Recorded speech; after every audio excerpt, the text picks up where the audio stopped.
Hello everyone, so if you want to change the icon style on your Realme C67 without installing any extra applications, well, first we gotta open up our settings.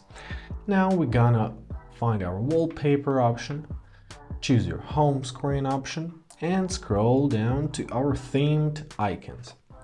So unluckily this is the only icon variation option, so we're gonna click it.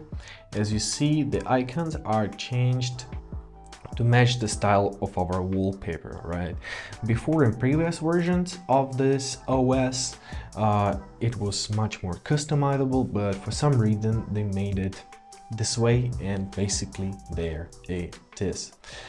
Experiment with different icon colors.